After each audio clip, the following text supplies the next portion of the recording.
More baseball talk too, but now Canada's national summer sport. The St. Catharines Junior A Athletics regular season begins Wednesday night at home, Canada Games Park, and this season is a big one. Everybody's talking, the buzz ain't just a beer. Radio man keeps saying, this could be our year. Huddled up headlights, team colors cross the lawn. Don't matter where you're coming from, we're here to get it gone. It's that hometown crowd, yeah, it's in our blood. And even when the clock runs out, we still raise the cup. It ain't about that hat trick, home run, or big first down. Just looking for a little something we can rally around.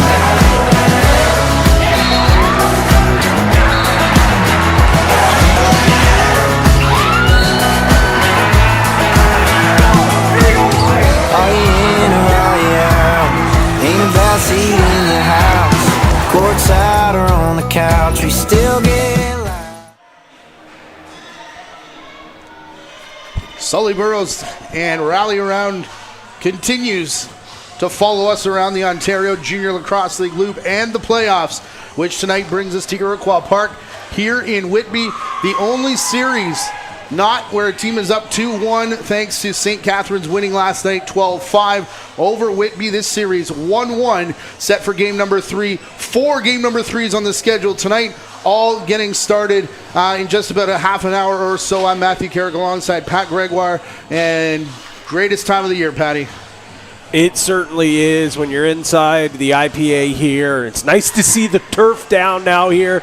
We're not sweating absolute buckets just yet. But this is what it's all about. This is playoff lacrosse. We're just inching closer and closer to the national tournament. We know one team on this format has already punched their ticket as the host. But this Whitby Warriors team, led by Kevin Jenkins, their goal has been to get to that point. But a very good St. Catharines team is stepping in their way.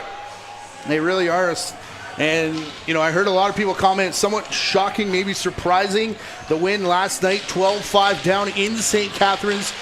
Interesting to see how both teams respond on the back-to-back, but the good thing in the playoffs is both of these teams are in the same boat. Whitby in their white uniforms, face-off going to Jack Oldman. We'll probably say that a lot here this evening for the Warriors, who come off the home bench and go right to left. So far in the series, Lucas Littlejohn has been big, as you would expect, for Whitby. Bucktooth, however, 10 points in his 2 games and already mixing it up over on the far side. Can't see who's involved here. I do see the 6 of Mitchell Armstrong for the Athletics. I think that's Nolan Byrne. As Lucas Littlejohn already making his way to the penalty box. We'll see who else is going to join him, if anyone at all.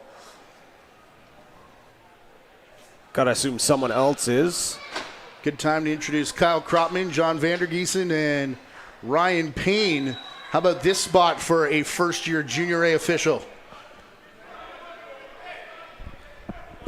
Joined by 2 veterans down there. I think I've seen more of John Vandergiesen than I have my family this summer, to be quite honest. He refs in a lot of the games we've been calling. Roughs on... Yeah, good call, Crappie. Everything washes out. We remain 5-on-5. 4 roughing minors handed out here in the opening 17 seconds of play here in Whitby. Buckle up. Well, that's the thing. These 2 teams, virtually with the exception of maybe Peterborough, not many other teams further away, but there certainly still is a heated rivalry. A lot of familiarities on both these rosters, on these benches. A lot of Oshawa and Whitby flavor in this St. Catharines lineup. So certainly these 2 teams know each other real well, and we got a great piece of it to start this game. One guy, newcomer, Chuck Rawson. He was traded from Burlington at the deadline. Probably the biggest fish out there, and he went to St. Catharines, back to the far side, outside shot, a bouncer from Lucas Nielsen. Partially got blocked, shot clock under 10 seconds now. Nielsen grabs his own rebound, struggled to get it through center, and now it's going to be picked off. This Whitby defense has been incredibly strong all season long, as shown there by Ethan Lee. Jack Oldman taking the spot of Littlejohn. He's in the box for serving one of those 2-minute penalties. Back to Julian Belair. He'll go into the corner again, all the way back up top. Ty Gesso. Oldman shoots around a screen. That one bounces wide of Ty Wilson, who has started every game in the series so far. Tyden Redlick getting the start tonight after they went to Cooper Wilson. Did Whitby in game number 2. How about Ty Wilson facing 69 shots? Unbelievable. In game number 1, 43 for 50 was Redlick in what was a 12-7 Whitby win. It looks like 12, first to 12 wins both games. The winning team hit that 12 mark, but with the way that these two defenses have played all season long, I'm kind of surprised it's not a little bit of a lower scoring game, even though both teams have a lot of offensive pop. Changes for Whitby. Matthew Ford out. Tryson Stewart also out. Same with Nolan Marshall. All 3 offensive players. Max Weatherup from the outside. Tried to put it in the corner. All alone on the crease is Belair, whose shot goes off the shoulder there of Wilson. Kyle McMillan in for the Athletics. That makes space on the Warriors roster for Blake Mason, Ryan Langiel, and Eddie Farid. Rawson finds a cutter in Bucktooth, actually just missed with that shot as it goes back towards the corner for St. Catharines. Kyle McMillan in for Josh Ford. The only change from the lineup last night.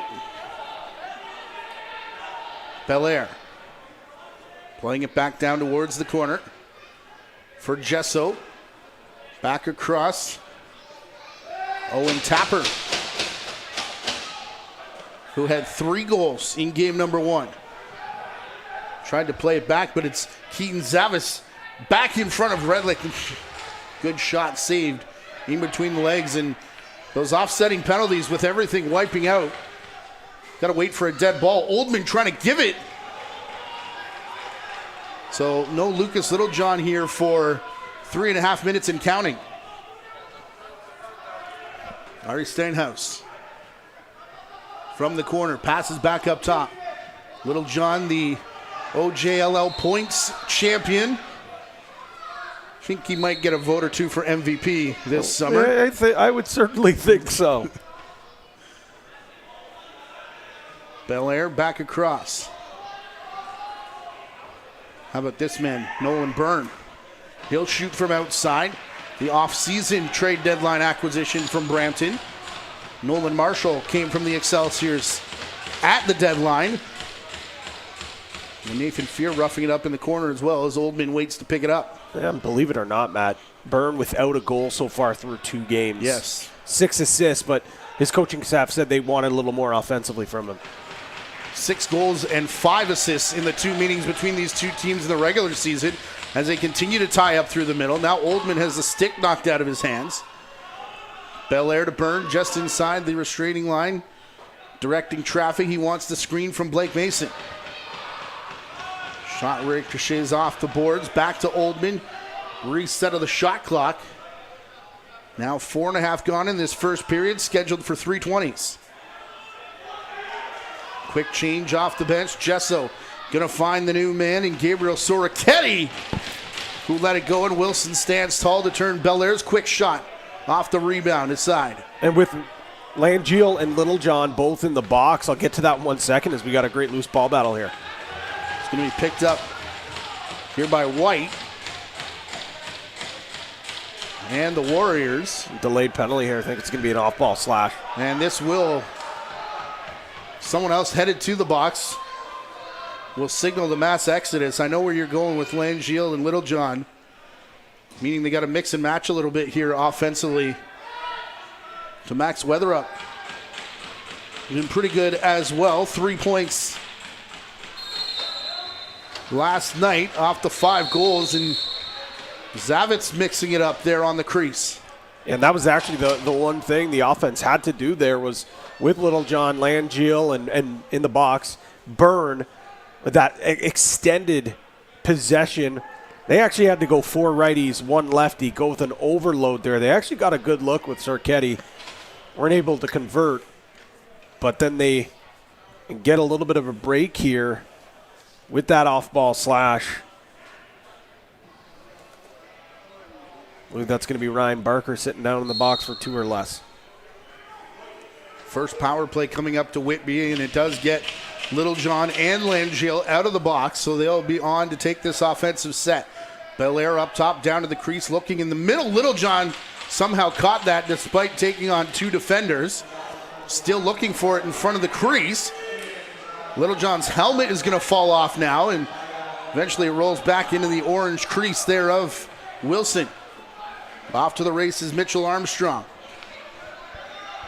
Fletcher was trailing him.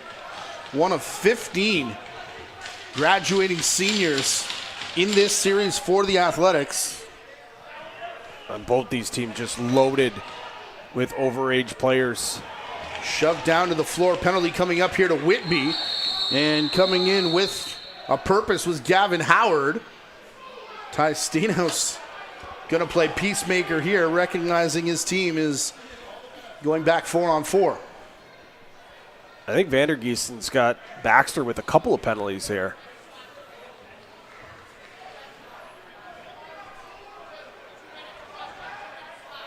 Yeah, good call. Cross check and a slash. Coming up to Robert Baxter.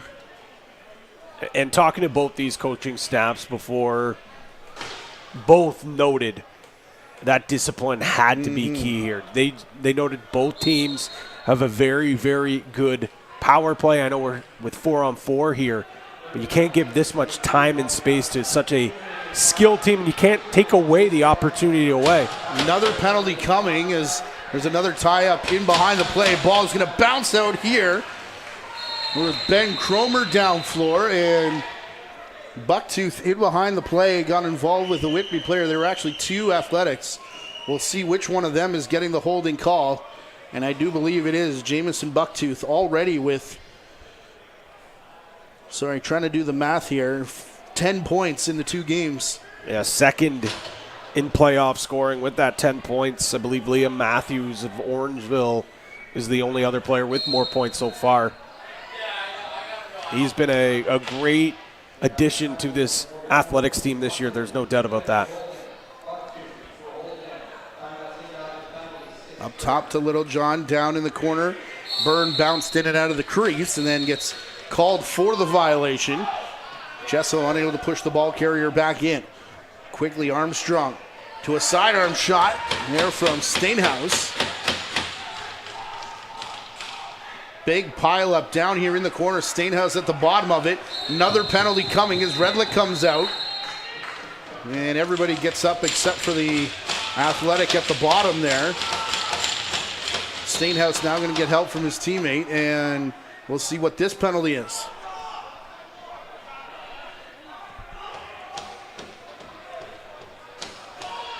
Put a few extra drinks in the fridge, folks. Could be a bit of a long one here.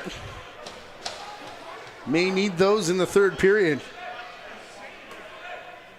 Cross-checking penalty. Coming here to Eddie Farid, the trade deadline acquisition. Joel Watson was a busy man. Normally, on the eve of the trade deadline. Normally, around trade deadline, he's on Twitter breaking trades for the NLL. But the insider was the one actually making the trades this year, and man, was he busy. I will say, we talked about how, this year was a year that they wanted to go all in. I do like how they did make a couple of trades, though, acquiring some other players who do have some extra years. A guy like Matt Ford played with Halton Hills Junior B. His rights were in Peterborough, not playing Junior A ball. They get a guy. He might not be in the lineup here tonight, but going forward, this is going to be a guy that's going to play some significant minutes for this Whitby team. That was kind of a surprising one given what the other trades were, but you're right. Matthew Ford going to be a star here in Whitby as Joel Watson does well to not just look at this season, but down the road a little bit as well. Lee going to keep it here for Whitby, who are now killing a penalty. In 35 seconds, this is going to be a 5-on-3 advantage for the Athletics. So Littlejohn going to try and slow it down as much as he can. The shot there caught by Wilson on the left pad. The brothers' battle yesterday. Cooper getting the start did not go as well as planned. Just 18 saves off 24 shots, with both goaltenders giving up 6 for Whitby in game number 2. Chuck Rawson back to the front of the crease. The quick passing here of the St. Catharines power play nearly worked. Then Redlick couldn't find Byrne down floor. Empty penalty box now for St. Catharines as Bucktooth comes back on. Immediately will line up for this power play that is 5-on-3 for the next 30 seconds. Down to the crease. Quick shot by Nielsen. Rebound rolls to the outside. Cromer. After the loose ball, only 8 seconds to get across half is Whitby, and they'll just have to dump it away. Owen Lee making sure it got there. Now only 10 seconds remaining in Fareed's penalty. Baxter still with a minute. 1 minute away from the halfway mark of this period. Bucktooth shot. Lee took care of him. Redlick took care of the ball. Bouncer over center. Littlejohn. He'll elude the first check. Big high step. Finds a man off the bench. Faking high. Going low was Byrne. Wilson thought he went through the crease, but ball's going to stay with St. Catharines. And Steve Toll's going to call timeout. Yeah, going to call a timeout here. Doesn't want that precious 35 seconds left. Going to use that timeout. Allow his offense to get on the floor, get the power play out there, and try to chew this up. And also, we know how well, we talk about how athletic the back end of Whitby is. One thing that the offense does really well is press the ball. The amount of caused turnovers that they have, I'm sure a little bit went into that as well. Toll not wanting to turn the ball over as well. Well, as we said, we're going to keep one eye here in Whitby, one eye in, I was going to say Toronto, Pickering. Pickering, yes. Just a little bit down the road here. The Beach has a chance to sweep away Mimico. ILA is going to be a heated one to be sure, and I'm not talking about the poutine. Between them and Peterborough, a chance for Peterborough Lakers to move on, and same story for the Orangeville Northmen in Kitchener tonight. All of those games scheduled to get started at 8 o'clock. One eye here, one eye on each of those. I was called Four Eyes in high school. Thank goodness we've got the Ontario Junior Lacrosse League app, which you can download yourself in your favorite app store to stay up to date with all the schedule, stats, standings, and scores from around the OJLL playoffs. 30 seconds left to go here in the St. Catharines power play. Lucas Nielsen up top, trying to get it back down onto the crease for Bucktooth. It bounced away. Carried back over center by Tapper.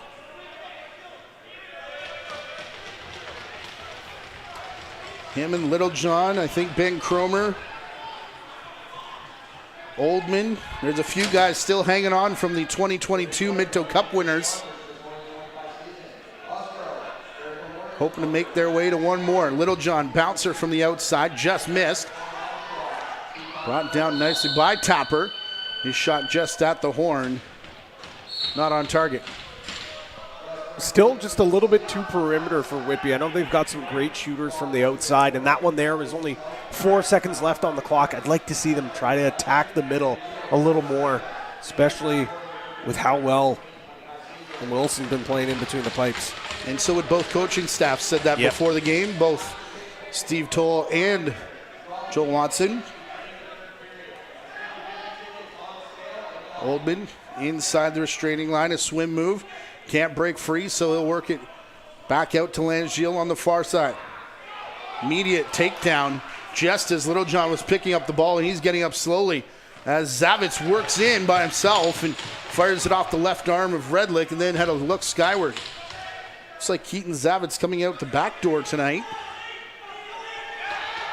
In what has become a stacked St. Catharines offense. We got penalties all over the place now. Cross-check and unsportsmanlike. Littlejohn back to the box for the second time. This will be his third minor. You only get 5 here in Ontario Junior A rules. Also going off, though, Trent Robertson.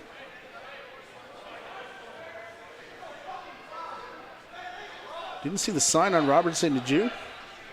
I believe it was an illegal cross-check. And then an unsportsmanlike for Lil John. So it is a wash.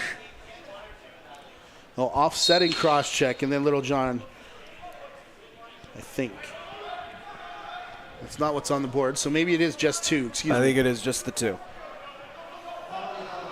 Even the replay of Cropman's call confused me. Down to the crease, Chuck Rawson. Shot bounced off a defender. Picked up here again. Whitby just 8 to get across center. Ethan Lee just able to do that. Stopped to the restraining line. Byrne. Down in the corner, Langiel waiting for the last man off the bench. Comes in Blake Mason. Langiel back with it, drives through the middle. Collided with a defender, big takedown, and he'll get a few extra shoves as everyone scampers away. He runs through Nathan Fair. That's a big body. That's 2 absolute units going toe-to-toe there. And getting Langiel back in the lineup for Whitby will be huge to get to the middle of the floor. He wasn't in the lineup last night. He's a big body, super skilled, but he's a guy that's not afraid to get his nose dirty. Moving screen at the restraining line. Bucktooth on Weatherup. Max Weatherup. Rookie heads down floor. And we'll pass to the far side. And again, Little John offsetting Miners, so serves more than the 2 minutes. From the outside, Gabriel Soroketti bounced it off Wilson, another one of those 2022 champions. Soroketti back to Oldman. He'll dance his way all the way through. Wants to get to the crease. Backdoor Chesso. Just couldn't pull it down. Belair keeping the possession alive. Shot clock nearing 10 as he gets it in on Wilson. And no rebound to speak of. And Kyle McMillan for St. Catharines recognizing once again Whitby forced to go 4 righties, 1 lefty. He just completely locks off Soroketti, does not even allow that isolation play to happen. Chuck Rawson out through the middle while falling his shot. He's going to draw a penalty. Despite it rolling into the corner and a cross check. Going to be called here. Question in the chat if things got out of hand last night. Not really. Maybe few penalties late in that game, but nothing that would really dictate that anything was going to boil over here. No, this is just 2 teams, playing a lot of lacrosse against each other in a short amount of time. You always hear coaches say short memory, especially when you're on the losing side, but one of the things that you don't flush is, okay, if you got a little hack or a whack later in that game, you take down a number and remember it. I think the other thing here is just, we're seeing a lot of illegal cross-checks. That's been obviously a point of contention, a focus call for these veteran officials here tonight. Zachary Toll going to play quarterback here on the power play. Rawson from the corner will go up, looking to set a screen in front of Toll, but blowing up the play was Tapper. Did well to avoid the screen himself and then go after the ball. Popping it free so it can fall into the stick of Ethan Lee. Little John. Nicholas Belmonte serving the penalty for Whitby. As Little John has the ball here, and when he's been on the floor, Langiel shoveling a shot back in on Wilson. It's mostly been in penalty killing roles for the Whitby captain so far in this first period, which has under 6 minutes left in it. Rawson and Bucktooth playing catch. Rawson will go to the far side. Now behind his back for Bucktooth again. Redlick makes the save and kicks it into the corner, but it's still with the Athletics. Rawson playing it back to the right side. That one may have hit the post and bounced right back out. Owen Lee. I think Red Look maybe got a piece of it, but that certainly did hit the bar there. A great opportunity, a great look for Ross, and you mentioned it, the big fish out of Ontario at the deadline. Huge pickup for them. He's been amongst the top 5 in league scoring all of the last 3 seasons, and as a graduating player with Burlington struggling this year, you kind of figured that move was going to be on the table, and a huge get. They probably get the biggest graduating defender as well in Connor Blondin, a trade for me that went under the radar. Yep. So we talked about how busy Joel Watson was. Jeff Chotsky might have been right there with him. And you mentioned big fishes. How about, well, let's call it the biggest salmon belly as well. Probably the biggest trade acquisition, in the entire country. Bringing a guy like Nielsen, who coming off, I only played a couple of games with the Buffalo Bandits this year, but a guy that's played at that next level, a huge addition for the St. Catharines team that's going to be hosting the Minto. Looking for Little John in and out of his stick. He'll just loft one in towards the net where Wilson will make his easiest save of the night. And we've got 4 minutes left here in the period. Ryan Andrews trying to pick up the pace. Trent Robertson keeps it on side. He'll hustle off, leaving the ball with Bucktooth. Jamison Bucktooth returning to Junior A lacrosse here after taking an entire season off to play Junior B last year, following a trade from Orangeville. He'll take it down towards the crease and bring it off the shoulder of Tyden Redlick. Speaking of going out of province to get a pretty big addition. Let's not forget Josh Mills made the flight east as well for the Toronto Beaches. They were fairly active, a chance for them to move on to the second round tonight. Soroketti with it again inside the restraining line. Bounces off the end, pours Ty Jesso, good rebound. Even better reflexes from Ty Wilson, Ty on Ty crime. Langille, good swim move after he grabs the loose ball off the boards. Jesso, Belair making room. Ty Jesso from an acquisition from KW. Belair from Orangeville. Back outside to the Brampton pickup. Byrne, who gets swarmed by a double team, and a slash is coming. It's going to be off ball here to Ty Steenhouse.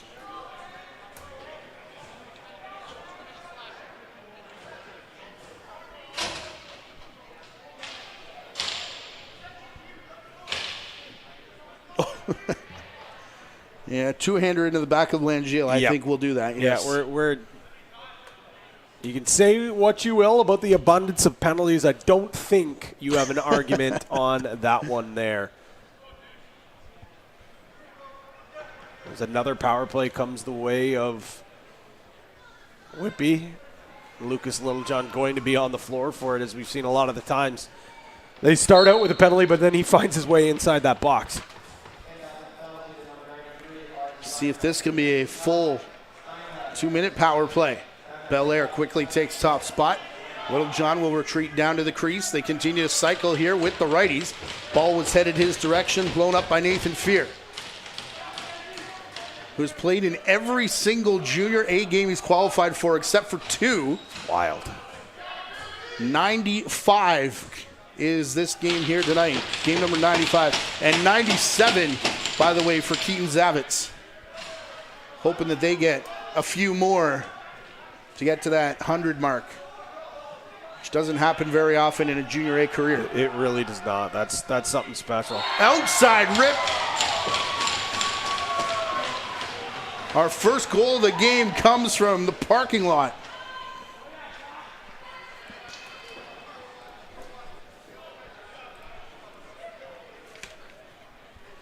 This one here, short-handed from far out.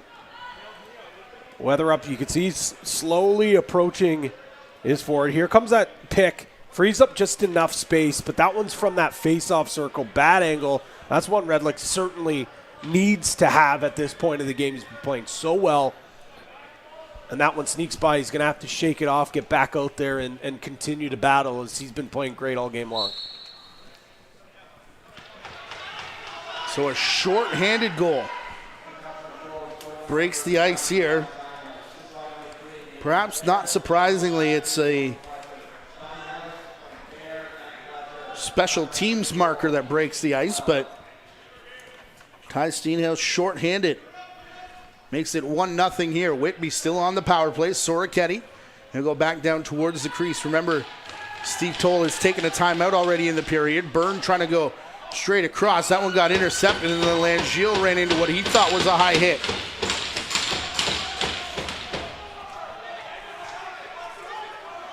And right on cue, Nathan Fear picking up an assist. On the goal, Logan Fletcher as well. 25 seconds left in the Whitby power plays. Here they come again with Oldman. Inside the final minute of play here in the first period. Littlejohn. And Byrne keeping it high so far. These two came out of the gates on fire and really never slowed down throughout the season, although Littlejohn's shot into the 5-hole was caught there. He'll posture up at center. Armstrong runs right into him and gets stripped. Here comes Lucas Littlejohn. Running in, partial breakaway, stepping up to meet it, Wilson. Rolls back to Oldman, though. He'll settle it down, and now the Whitby bench calls timeout with 21 to go in the period. This will be last shot. You talk about all the points Littlejohn accumulated, almost hits 50 this year in goals, leads the league in points. The thing that separates him and makes him such a special player is plays like that. Being able to track down a player. Great trail check from Oldman as well. And he puts on the Jets. St. Catharines defender able to come up, put a little bit of pressure, but then here comes Oldman. One hand on the stick, very casual, picks up that loose ball. Again, Oldman, a very special talent. Obviously when you talk about his game, you always want to talk about his dominance at the face-off. This is a guy who had 40-plus points as a guy going, mainly out the D-door, stayed and played, got some power play time, would go out the O-door as well. Just a true, Swiss Army knife for this Whitby Warriors team. There's just so many of these guys. They just do so much more than just what their position is. And it's been a blast watching a guy like Oldman watch his game progress. When you think about him when he first came onto the scene with that Minto team, mainly a face-off guy. Yep. Now he's a jack of all trades. Now he does everything for this group. This game number 3 of this series, tied 1-1. Stick with us at intermission. Thanks to our friends at Your TV Niagara. We have highlights for you from last night in game number 2. If you want to find out how we got to this point here, stick with us in about 20 seconds or so. Play is on. Extra attacker is out there right now. 3 righties, 3 lefties, although more of them lined up on the far side of the floor. Littlejohn is going to go straight down the center to start this play. Belair to Gesso. In behind the net. Soroketti now going to step out to Gesso in front. Rebound. Byrne can't bring it down. Right at the horn. Littlejohn. And time will expire with a bit more shoving here at the whistle. So a bit of a feisty one. Whole ton of penalties and only 1 goal to speak of. Ty Steenhouse, short-handed in transition, makes it 1-0 here for St. Catharines. Trying to take a 2-1 lead, send it back home on Saturday for game number 4. You're watching the Ontario Junior Lacrosse League playoffs. Now, thanks to our friends at Your TV Niagara, here's highlights from game number 2. Welcome you back inside Canada Games Park here in St. Catharines. Game 2 of this OJLL quarterfinal. Whitby looking to take a stranglehold on this series and go up 2-0. Headed back home later this week. You can see that he gets the opportunity for that shot, just sneaks, kind of comes in, sidearm, brings it up a little bit, and Redluck's probably thinking, man, I wish I had that back. Just snuck over, kind of start that St. Catharines is looking for. You're exactly right. Oldman. I mean, just a whole lot of players who are thinking at a high level, and Rawson does a great job of drawing that man over because they have to make sure that they pay attention to him. Zach Toll makes sure that they pay for jumping over. And pay they do. 2-0 lead A's early on here. Through there, I think it was Ty Steinhaus, I think. Oh, yeah, it was Steinhaus in Ty there. Steinhaus kind of coming in, getting a nice shot, following up, and that's the battle within the battle as well today, right? It's just a stutter step, and with nothing special, just takes his time, incredibly patient, and the holes just seem to open up for him, and that's what happens when you have a patience and can read the game the way that Bucktooth does. Just that little hesitation got the defender to bite.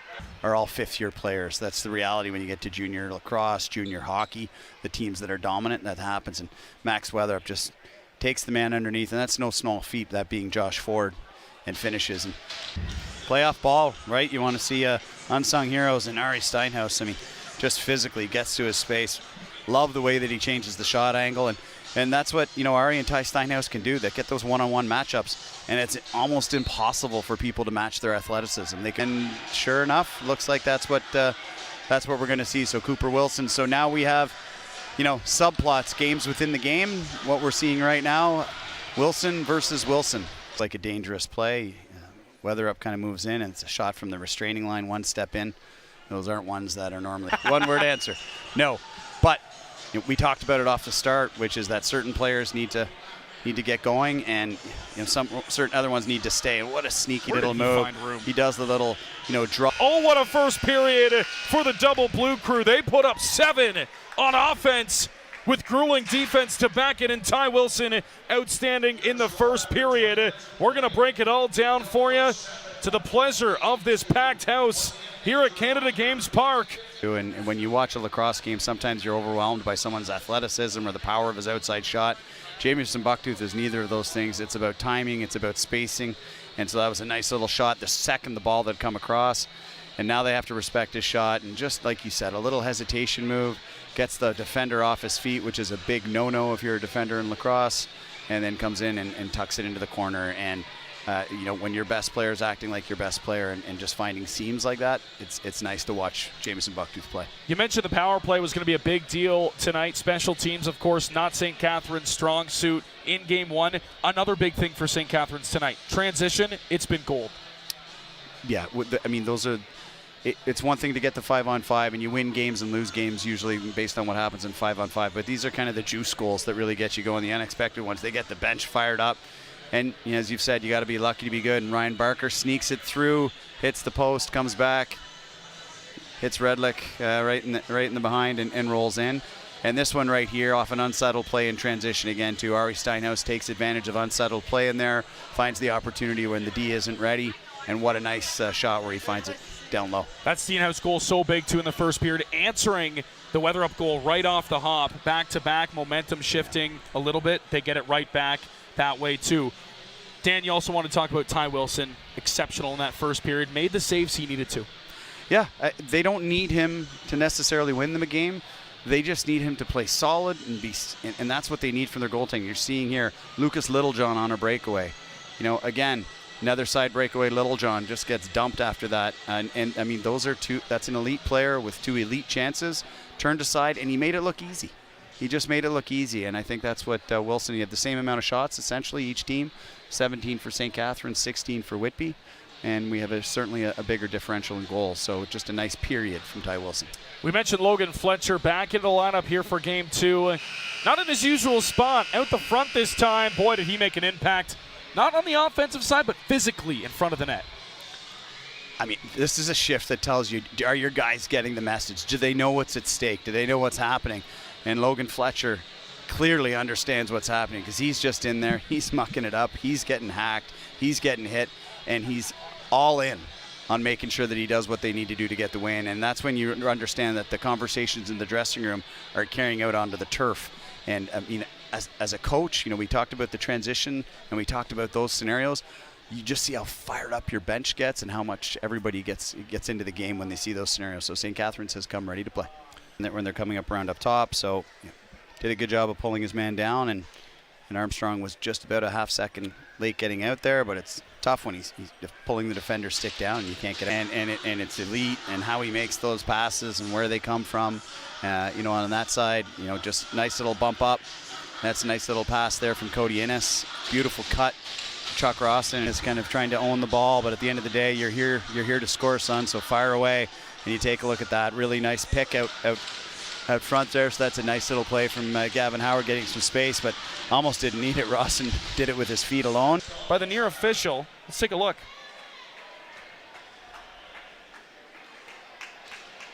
I'm not sure. I'm just being honest. I'm not exactly sure. I think you're right. They're waving it off. The only thing I could figure out is that they're giving a penalty to Whitby. Welcome back inside Canada Games Park here in St. Catharines. He got the scoring started in the second period, but it was answered by Chuck Rawson, a pair. He's got 3 straight. Natural hat trick for Rawson. Let's take a look. We start here with the first goal from Jack Oldman, where just, again, you give just a little bit of space, which is what happened, and that's the thing at lacrosse at this level. If you hold up for even half a second, they take advantage of it and found a spot over his far shoulder that managed to find a space in there, and that was an impressive shot from Jack Oldman. Not only a great jaw man, a danger on the offensive end as well. Absolutely, and then the 2 on the side of St. Catharines, we mentioned it, Chuck Rawson, absolutely electric. A pair of goals in the period for Rawson to stake St. Catharines to a 9-3 lead. Yeah, nice little cut, and what's hard really about that, it's as you see it right through here, is he goes back short side. And so that's a lefty cutting across, and he shoots back against the grain over his shoulder. So that's a smart play from a goal scorer's perspective. We always say to shoot back where the ball is, where the goalie's coming from. And this one right here is just, what a shot. I mean, what do you say with a shot like that? Just the A's looking to even up the series in the best of 5 at 1 apiece and defend a home turf. Third period coming up next. I mean, what a play. I mean, Logan Fletcher, you can take a guy who can play with the back end, and then all of a sudden you can have that happen as well too at the front end. And that's just, I mean, it's a nice shot. He uses the defender. He knows he doesn't have anywhere to go with it. So a beautiful strip. Can't see, I think that was a strip from, maybe it was Nielsen from that side. Yeah. Beautiful pressure from Nielsen. What a nice little shovel pass, and Bucktooth just finishes, and little inside play. Takes advantage of the defender, giving him a little bit too much space coming off that up pick, and finds a way to get Wilson moving and find space far side. But this is all about making sure you're setting the stage for tomorrow night. Quick turnaround. Take a look at the Blair goal there. Yep. And same as the last goal from Littlejohn, cutting across and finding an opportunity to get over Wilson's shoulder and get it far side. Gritty defensively, outstanding offensively, and the A's get it done. This series is tied at 1.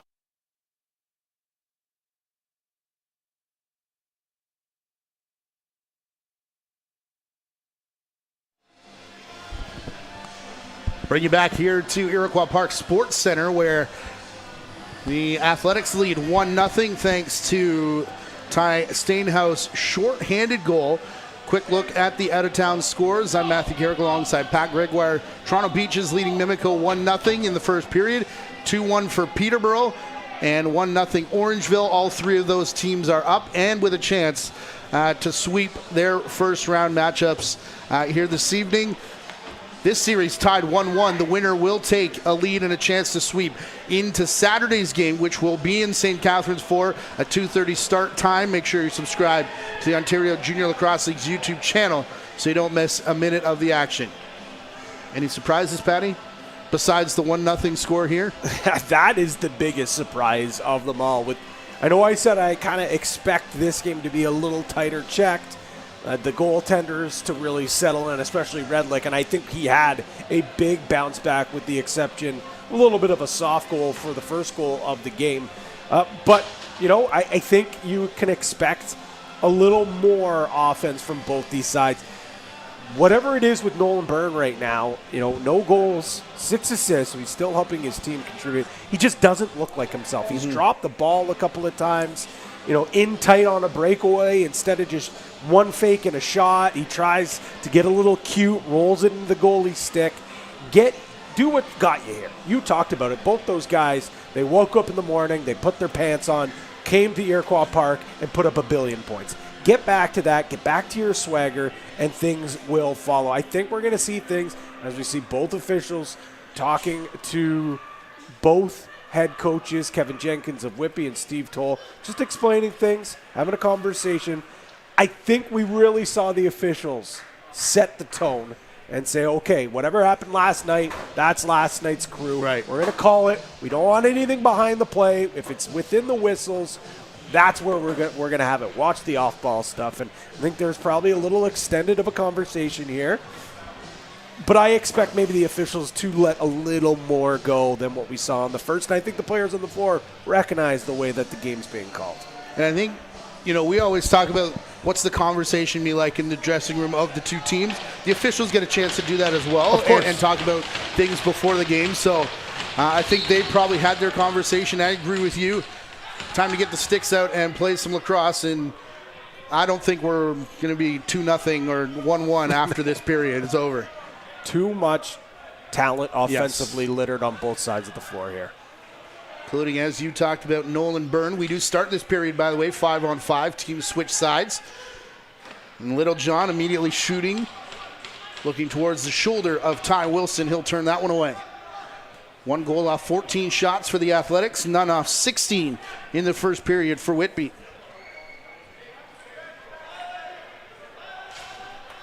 Both teams did take a timeout in that period. As Lucas Nielsen puts it to the far side. All the way out to meet him, Robert Baxter. Real high defense. Back to Nielsen. Had to settle it down a bit. That let Redlick come across to his post. I know Nielsen gets a shot off there, just such a talented player to get himself free and even get that shot off, even though it doesn't get on cage. But I think both defenses will be happy with that set. Nearly a 30-second clock kill for Whitby. Oh, where's this ball? Close to the feet there of Wilson. That was burned from the outside, and that's his playoffs in a nutshell. And just when it rains, it pours. You feel like you get one, and that's sometimes the one that is the slump buster, is the one that goes off the goalie and in. Unfortunately for him, the bad luck continues. He's going to have to continue to fight through that little goal-scoring slump and get on the score sheet. Zachary Toll to the far side, Bucktooth. Kind of no-looked it into Zach Toll on the side of the crease.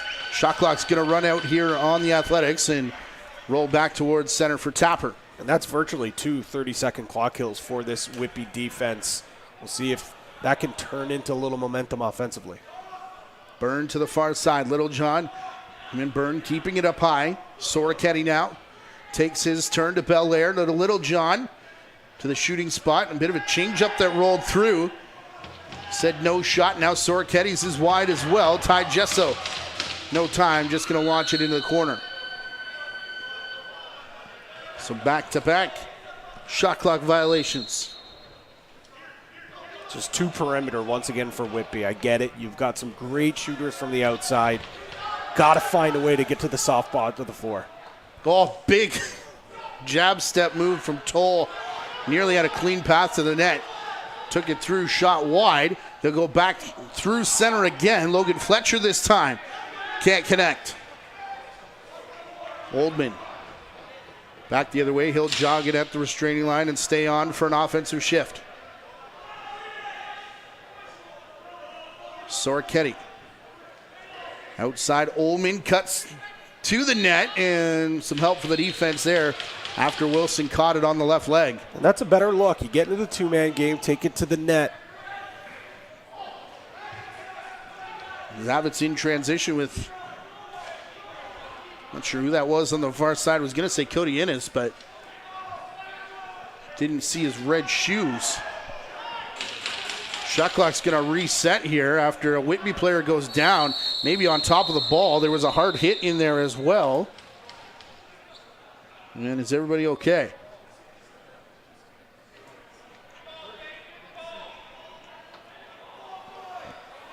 Officials trying to sort things out. Do we have a penalty here? We do.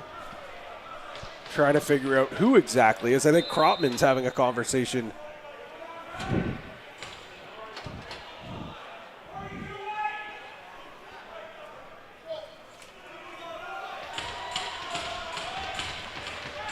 See if we can figure this out. Krotman gets the Keep your eye on the reset right there. side of your screen. The penalty is here somewhere. I mean, you could argue a cross check there, but that's not it. I know. You could argue the cross check there. I don't know where I saw the slash. Nonetheless, maybe. Yeah, anyway, there was an infraction there, whether it's a slash or a cross check. Whitby's going to take it, and they're going to try to score their first goal of their game. Soroketti, Belair down to the crease, standing tall Wilson. Rebound in the stick of Langille, though. Good first look here for this Whitby power play, their third of the game. Byrne, cross to Littlejohn. Olin Byrne going to walk it through off the shoulder of Wilson. It'll roll back to the captain. And the third stage of this set continues. Littlejohn again, another stop from Wilson. Langeal, another rebound in and out of the stick though. And it'll land back in the Athletics crease. Armstrong with speed over center.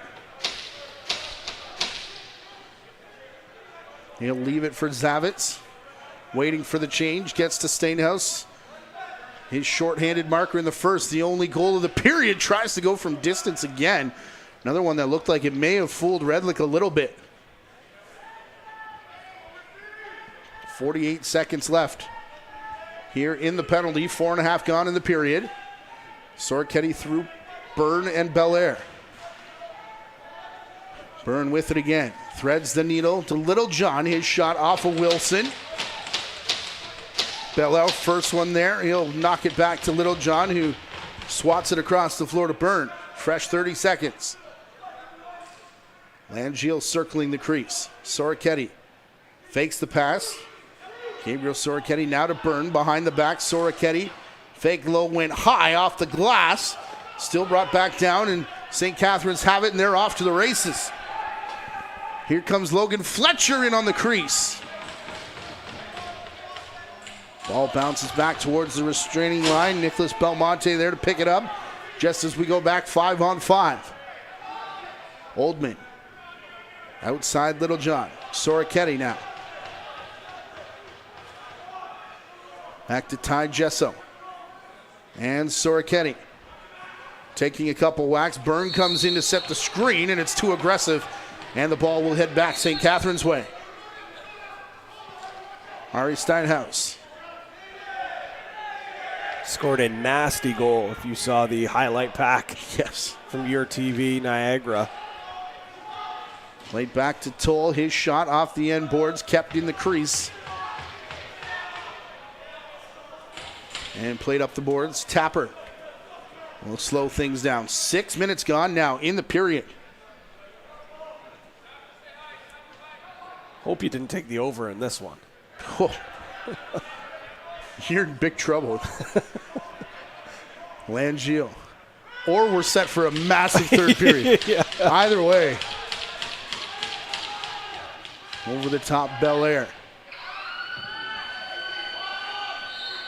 Well, didn't Toller tell us, or was it Watson said this is going to be a goaltending series? It was. I believe it was Toll. I think both of them had similar comments, and it is the case that I think you could easily say that Wilson had the edge in game number 2. I think you could say he maybe even was the best goalie in game number 1, faced all that shots.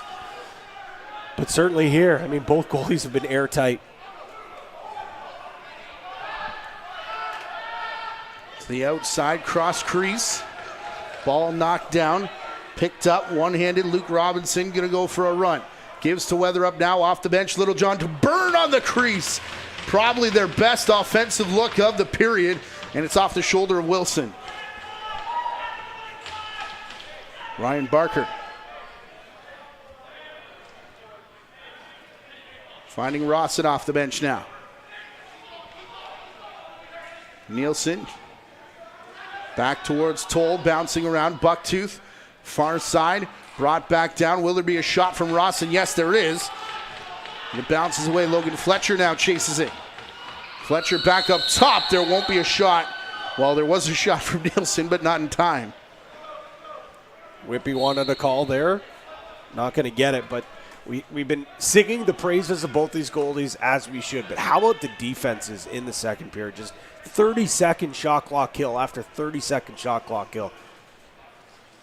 Byrne back up top. Gesso on another pretty warm day here at Iroquois Park after playing less than 24 hours ago. Ty Steinhaus has Fletcher off the bench from the corner. It'll come back in and out of the stick of Innes. And he is not wearing his red shoes tonight. Steinhaus found Gavin Howard, who shot it off the end boards. Minute and a half away from the midway mark of regulation time. Just one goal to speak of.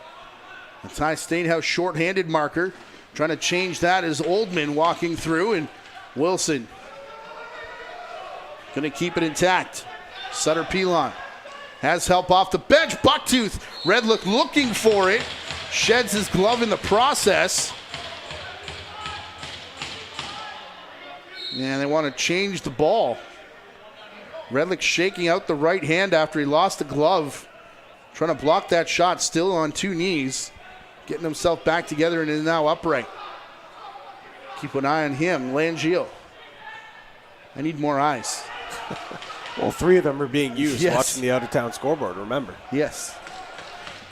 Zavitz down floor. Owen Lee got there ahead of him, so it'll quickly go back Whitby's way with Byrne.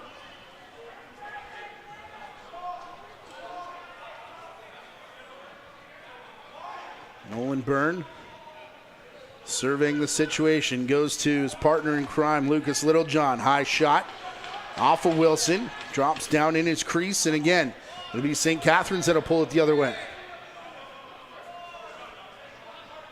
Ari Steinhaus. Howard off the bench, Bucktooth now down back towards the corner one more time. Big pile up in front of the ball carrier. They go across the toll, screened out of the way. Against the grain for Bucktooth. Weatherup took Rawson out of the play, and there's a big chop afterwards on the way out, and Steve Toll looking for a call. Oh, what a play there, back by the St. Catharines net.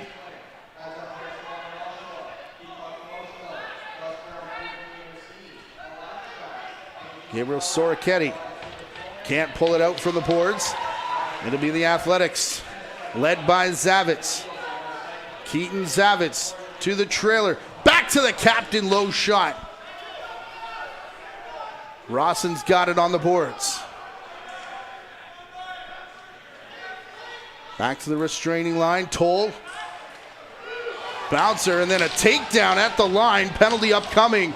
And some shoving and arguing afterwards. Redlick coming in. He's going to play peacemaker as he tries to get off to the bench. Oldman for Byrne. Oldman gets worked over through the middle. Nolan Byrne will shoot from the outside. Soroketti can't bring it down. Langiel was there. We don't have offensive loose ball stats here, but Langiel is leading by a million. Yeah, you just read my mind, partner. He has been getting his nose dirty all game long, getting those offensive boards.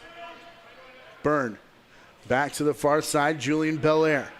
Byrne snuck through everybody. Well, falling shoots off Wilson up out of play, and we get the stoppage.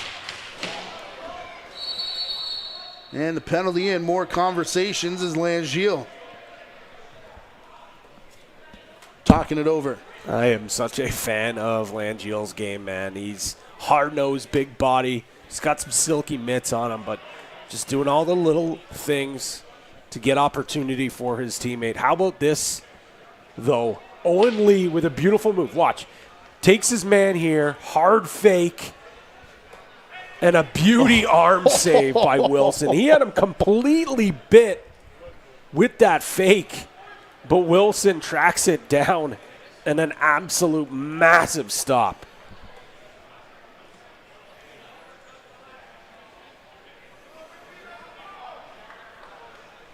Been an interesting goaltender conversation in St. Catharines, probably for the last couple years, I would say.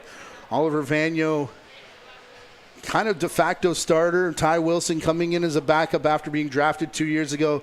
He's won the starting job, and we can see why. Yeah, there's no doubt about that. Wearing 48 for St. Catharines. It's quite the honor, and he's doing that number quite proud. Whitby to their 4th power play now. Nothing to show for it yet. Wilson, a big reason why, as Littlejohn tries again.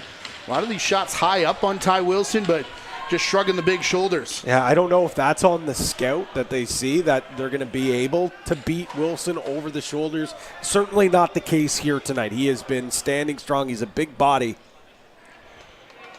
And he's been making those saves up top all night long. Max Taylor, the shot block. Bring it back the other way. Just under 8 minutes left to play here in the second period.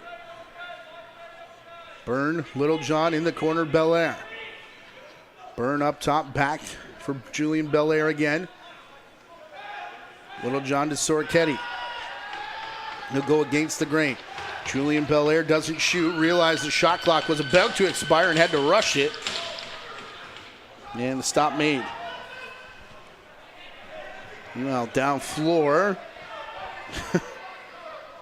Ross in the half-hearted shove on Tyden Redlick.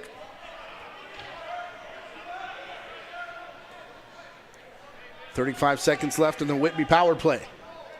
Looks like they're going to go back to that initial look with Langeal in the middle.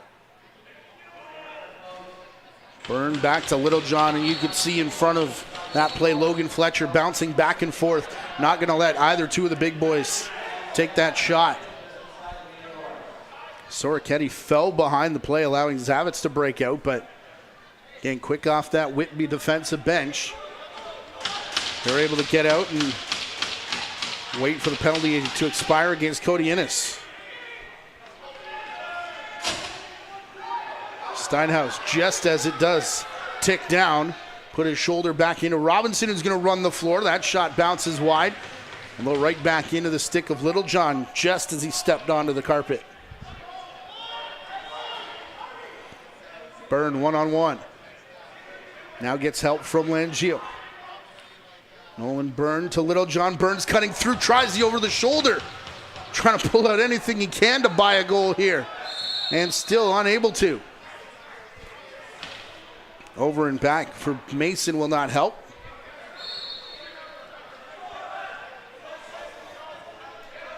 Love the idea with the cross floor east-west give and go. I'd like to see them get back to that more. But Byrne, I get it. It's nice. It's fancy. Just keep it simple. Blast it down low. Tapper to the trailing Littlejohn into the feet of Wilson this time and almost lost it. But kept it in his crease on the correct side of the goal line. I know he's got a goose egg on the side of his scoreboard right now. But he's been struggling down low on those shots on his feet. He's been getting lucky. I'd like to see Whitby continue to try to go with that instead of just keep on shooting up high where he's been stopping you all night long. No look back to Zavitz. Big sidestep move drilled into the end boards after popping it off the shoulder of Redlick.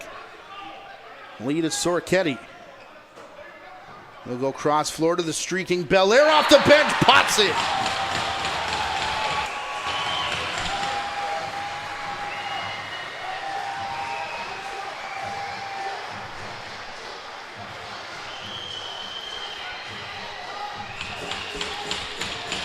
Or disregard everything I say and pop it up top shelf. You see Belair is going to come streaking with a ton of speed, a hard fake shot right over the shoulder, keeping it simple. But that's what it's all about, getting to the top of the net. Get in the middle of the floor, use your speed, run downhill. And you got to give credit for the bench assist there too. The defense rushing hard to get that change. We almost get a goal off the face-off from Oldman. Oh boy, still loose in the crease there. Of course, here in Junior A rules, you can't go in there to pick it up, so we move on. Julian Belair breaks what was a 37-minute, 49-second shutout streak, going back to the third period of last night's game. For Ty Wilson and the Athletics, Bucktooth wants to rip off the end boards. This will bounce right back. Robinson picks it up and had Tapper had a step on Cody Innes, but that ball just a little bit in front of him. Belair from Sorchetti and Lee. Ethan Lee, that is, with the two Lees playing for Whitby. Ball bounces off a defender. This one going to go back over. Ari Steinhaus running into it with Sutter Pilon trailing. He'll pull the shoot, pass back to the crease. Off of Redlick. Steinhaus Postures over top, and Pilon still working over his man, has lost his stick. And it will indeed go Whitby's way. Both teams took a timeout in that first period as we come down the stretch here. So only one remaining with 3.5 left. Moving screen going to be called here against Owen Lee.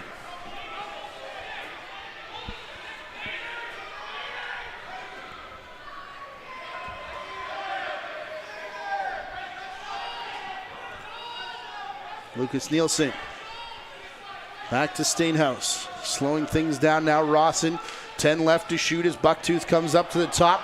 Slashing call down by the crease. Gonna put Whitby back in the box. Bucktooth will score though.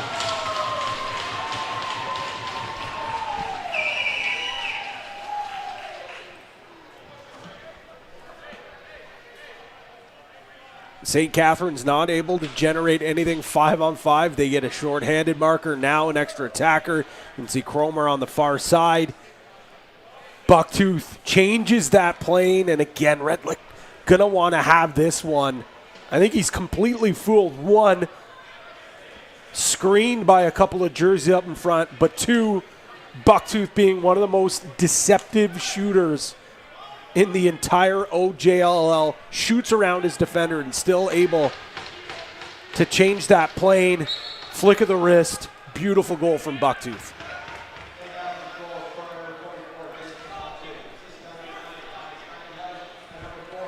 So make it 2-1 here for St. Catharines. Bucktooth scoring 1 minute and 52 seconds after the goal from Julian Belair. Up off Wilson, out of play. Some more shoving up top. Max Weatherup, the last 3 shifts he's been talking to the official. Not happy with the way that Armstrong is playing. Defense on him. Shot, and they score again. Langeal with something to say about it.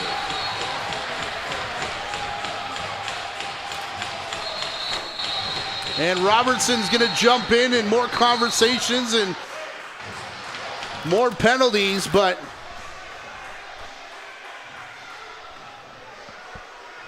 we're all tied up.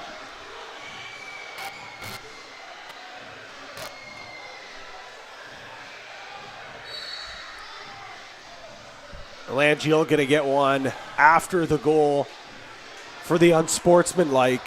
He's been working so hard, doing all the little things, but this goes to show you how versatile of a player is. He fights through a couple of hard checks and fires that one. There's the extra shove, the woo, and Whitby's bench isn't pleased that it's only going to be Langeal getting one. They felt that St. Catharines deserved one. As you can see, Langeal gets popped in the face pretty good there. There's no doubt Langeal started the party there after that massive celly inside the crease of St. Catharines.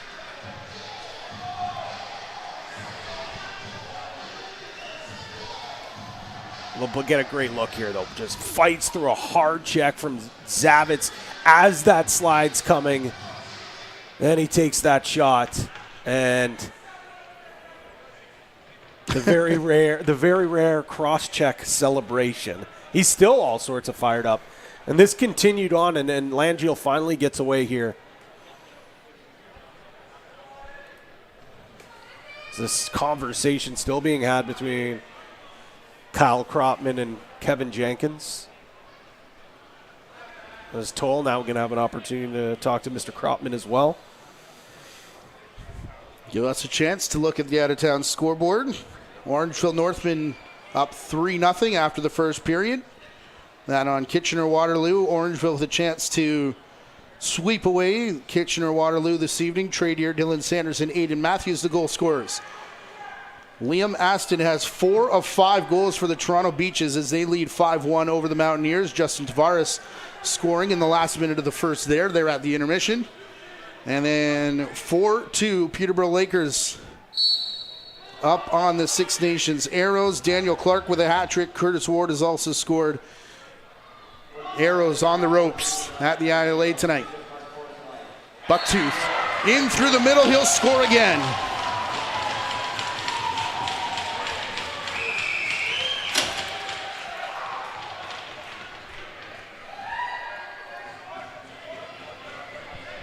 insult to injury. This is why you have to stay out of the box when it comes to playing St. Catharines. Just a beautiful set piece. Bucktooth gets the ball to the far side, sets that hard seal, cuts to the middle. And if you give that much time and space to Bucktooth, he is going to make you pay. 12 points now in the postseason, 2 tucks tonight, and gives his team a 3-2 lead. You were bad-mouthing the under. Come on. It's so back. Chuck Rawson on the board. Zachary Toll, same story. Points starting to come from all over this athletics roster. 3 goals now. 3-2 in the last 2 minutes of this period. Belair through to Langiel, stepping up Wilson. Rebound just out of his crease. Ari Steinhaus there to bring it down.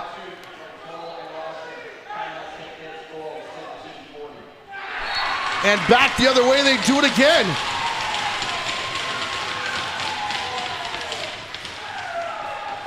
Safe to say it's officially a run now for St. Catharines.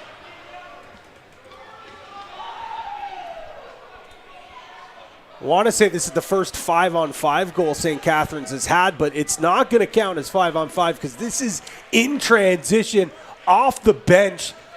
Stanos gets the party started, moves the ball up the floor, lulls the defense to sleep, and finds a streaking Rawson off the bench. He's going to make no mistake. As Redlick thought maybe in the crease after watching that one there, I think he's all clear before that ball hits the back of the twine. Nathan Fear's second assist of the game. Soroketti, Littlejohn, hard pass back towards the corner. Tapper on the outside.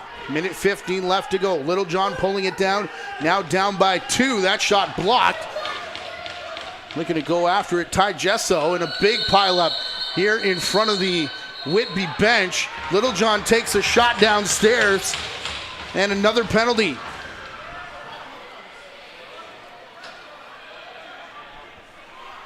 It's going to be Ryan Barker with the slash. They've been tight on these calls, the slashes, the illegal cross checks. When the loose ball is down on the turf and guys are taking extra liberties to get some extra licks in there, the officials have been calling that all night long. I think we're almost 2 full periods in here. The guys got to recognize the way the officials have been calling, and they're going to call that almost every single time. Byrne keeping it up high. Passes back door to Littlejohn. He'll score. Slamming the stick in protest out of the box was Ryan Barker. But Whitby back at it on the power play.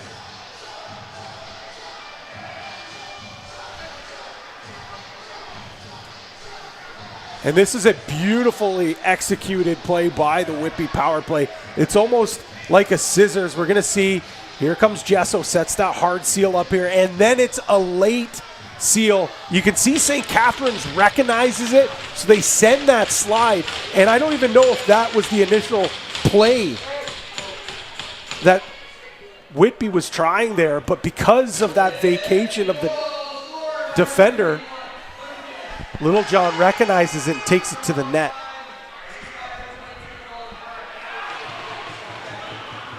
4-3, 4-4 as we say that, and now a big stare down.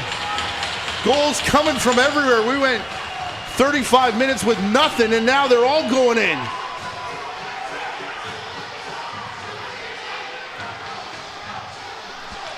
The transition game usually starts to really come alive in the second period, but it's not until about with under 2 minutes left. Great turnover by Lee, and it's an absolute howitzer from the outside. Beats the left leg, or right leg, I should say, of Wilson, and he's all sorts of fired up. The loudest we've heard this building all night long.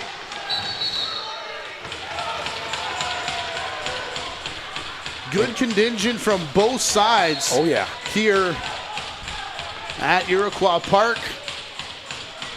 And they've been getting loud for each side. Only 20 seconds left to go. Whitby getting the face-off, electing not to take timeout. Here's Littlejohn. Falling on the near side was Baxter. Byrne actually has to vault over Littlejohn, who fell for a second time. Redlick still in the net as it's picked up by Zavich. No timeout, St. Catharines either off the bench. Rawson and Redlick went down early, but off the top of his bucket. That San Diego Seals logo makes a stop right at the last second, and we've got ourselves a 4-4 tie going into the last 20 minutes here in Whitby. Starting to come alive. Both these teams' offenses starting to find their groove. We've seen the transition game getting involved, and there's been no short of rough stuff as these two teams have seen a lot of each other over the last 24 hours.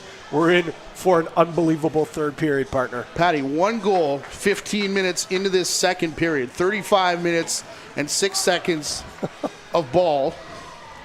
Then we go back and forth. Julian Belair, Jamison Bucktooth, Ryan Langio, Jamison Bucktooth, Chuck Rawson, Lucas Littlejohn, Owen Lee. I don't even know how many that is. 4, 5, 6, 7 in 4 minutes and 22 seconds after going 35 with nothing doing. Unbelievable. Speechless. Unbelievable. Unbelievable. We have rendered Pat Gregoire speechless is what we've done here in Whitby today. Hope you're enjoying the action as well. Before we send you to break, because someone brought us pizza, Patty. I don't know if you saw that. Let's go. I did not. Love to see it. One more check at the out-of-town scoreboards. Orangeville now up 4-0. They've started the second period. 6-2 Beaches on top of Mimico, and 6-2, same story, Peterborough on top of the Arrows again. All 3 of those series can end this evening. This one will not. We'll be back on air 2:30 start time on Saturday. Make sure you're subscribed to the Ontario Junior Lacrosse League YouTube channel, as we will bring you game number 4 of this series from St. Catharines. And who knows, there may be a 5 to speak of after that as well, but we'll talk about that on Saturday. 4-4 tie after 2 periods here. Looked like no offense, and then all of the offense showed up. What's going to happen in the third? We'll wait and find out. You're watching the featured playoff game in the Ontario Junior Lacrosse League. We'll be back to Whitby shortly.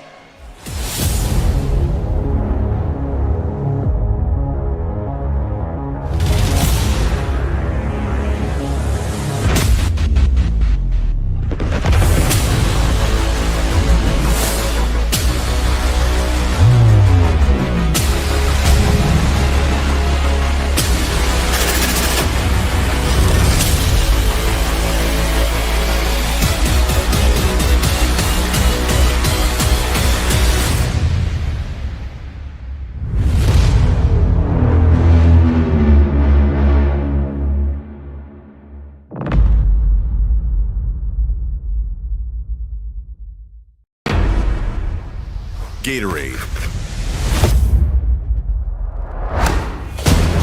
With electrolytes to help replenish what's lost in sweat, carbs to help fuel your working muscles, and fluids to help you hydrate.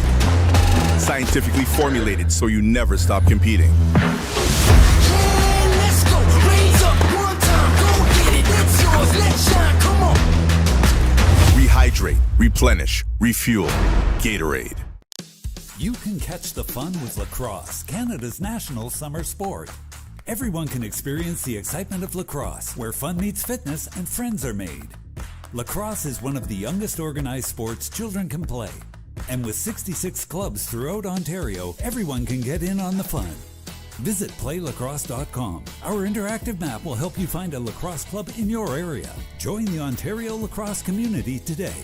Ask a parent before going online.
Back at Iroquois Park Sports Center in Whitby, where we had no offense and then all the offense all at the same time. 35 minutes of 1-goal lacrosse, and then 7 of them in the final 5 minutes of that period. Just a ridiculous turn of events here at Whitby, Patty. And it was all in different facets of the game. We saw a couple transition markers, a power play marker, an extra attacker, goal. It truly just, this game turned on its head. I think we maybe can expect a little more than the first period. Maybe not quite as that last chunk of change at the end of the second, as it was wild, fast, and furious. But nonetheless, through 40 minutes, we have seen some unbelievable junior lacrosse. And right off the bat, we got a jersey change. I think that's Oldman still taking the face-off now in the 16 jersey. We'll see if a 17 comes out there or not. Meanwhile, the ball rolled to Zavitz. Lucas Nielsen as the Athletics control the face-off here. Tied in Redlick now in the net. Down to our right. Same floor configuration we had in the first. Him and Ty Wilson have gone the distance. And why not? Despite that offensive onslaught before he went to the room, still just 8 goals combined through 2 periods. Max Weatherup behind his shoulder. He'll go back in the corner to Little John. All the way up top, Langio. I mean, started with a knee brace. Now he's got ankle tape. He's got a knee taped up. Welcome to the OJLL playoffs. Yeah, can't say I'm surprised. Look at all just the attention, the physicality he brings to his game. He's going to be icing a lot of bumps and bruises. Little John to the outside for Belair. He'll cut to the crease. Couple fakes. He scores.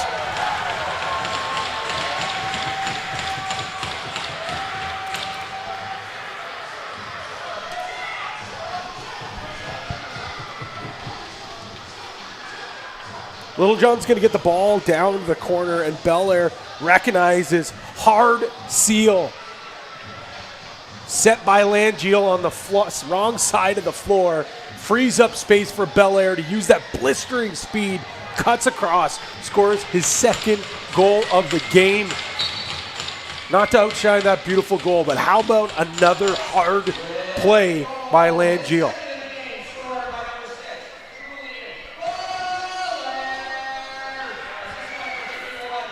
Belair's 2nd of the game, the first lead of the game for the Warriors.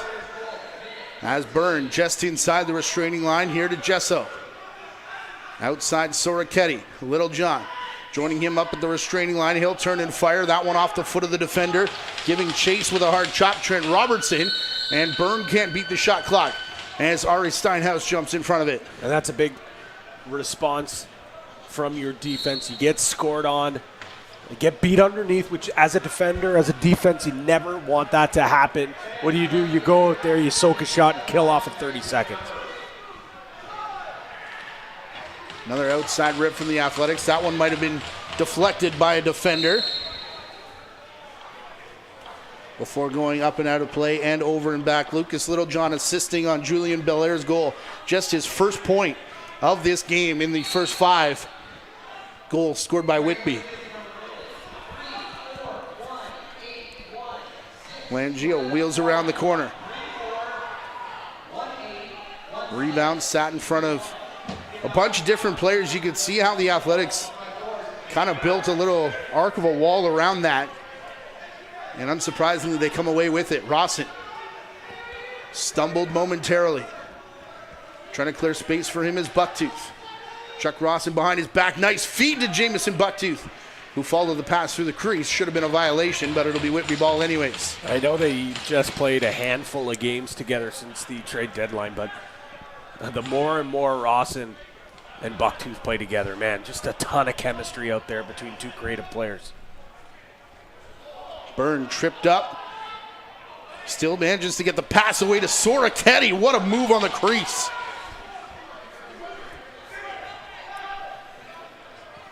Kept alive, though, by the Athletics as they'll come back up over center. Ty Wilson does not want to be put on the highlight reel. That's been 2 or 3 absolute beauties he's taken away. Putting together one of his own is Zachary Toll now. Redlick's looking behind him, and it is a goal. Everybody waiting for the sign of the official. And it's in, and we're tied again. That's just one thing this St. Catharines team does so well, is that counterpunch. A big goal down the other way. There's Byrne. Look at this. Unbelievable play. And Sarketti with a dip and a dunk, but says Wilson. And this is just the cruel game of lacrosse. Big play one end and a big play down the other. That just trickles in. Whitby's defender not able to pick that up. That could be a massive swing of momentum here. Both benches asking for, I think Whitby's asking for an explanation. And St. Catharines getting the courtesy one. Wait a minute. Not very often that the PA announcer also gets an explanation. So either my lights are on or we've got something happening here. Oh, I think the score in-house is wrong. We've got it 5-5.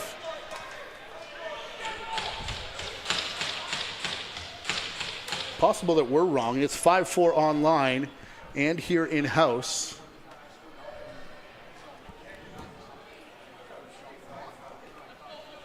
I thought the exact same should be 5-5. There's this. Look at it here in-house. Oh, that's great directing right there.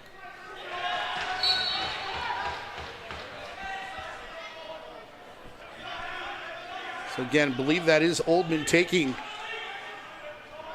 face-offs in the number 16 jersey. He'll spin back around, but spins right into a check from Sutter Pilon. Oldman getting swarmed here. It'll roll back up to Byrne. Another penalty here. Upcoming, Littlejohn. Spinning back. Now tries the swim move late in the clock. He thought he got it through to Wilson in time, but they're going to rule he did not, and we will get the holding call. So again, here in-house, they're showing 5-4 in favor of Whitby. They have not put up the last goal. As we're getting confirmation now from Vandergeest, and it is 5-5. I'm looking here. Yeah. The last goal that was recorded was from Julian Belair. Yeah. And unless it was a no-goal call, but well, Vandergeesen's coming now. He said 5-5. And I'm looking down at my notes here. If the goal down to our right counts, and we'll get another look at it here, I think, then we are 5-5. If this is a no goal, then we are not. And now it's gone in as Zachary Toll from Logan Fletcher officially on the score sheet. I'm noted, not a numbers guy, so don't check my notes, but I had 5-5. Maybe it's 6-5 here. Yeah, not quite. A crease violation, though. Gavin Howard picking up an assist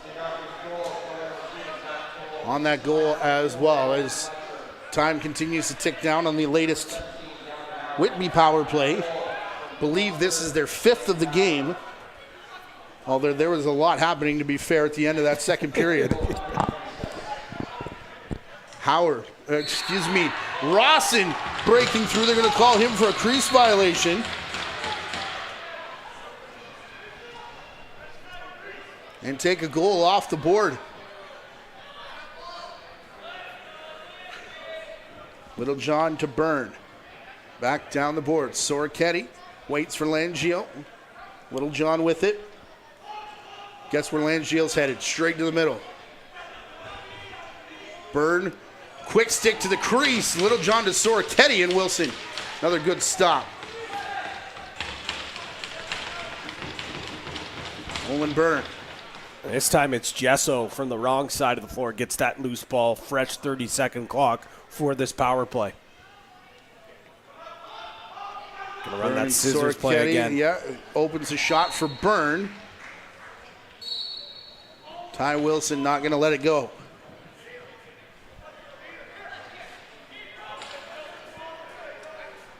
So 5-5 here in-house. Power play for Whitby. 20 seconds left in it. St. Catharines can kill the remainder, though, with about a 2-second difference. Penalty clock, shot clock. Outside Rip Stainhouse trying to copy what he did shorthanded in the first period. That was almost a carbon copy, but this time Whitby definitely a lot more aware, not allowing Stainhouse to get his hands free. They know he can be dangerous from that side of the floor. And now they definitely can and will close out the penalty. Whitby 0 for 5 with the man advantage. Baxter chasing this one down. Ben Cromer as well. They both collide with Ty Stainhouse, who's down on all fours. Eventually picked up here by Nicholas Belmonte. Although he gets run in the corner, still battling over this loose ball. And an 8-second violation against Whitby. Quick restart, back to the crease, it's in.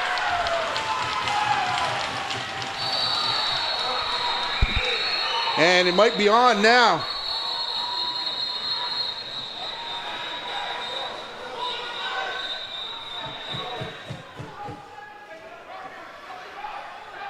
A lot of extra after this goal.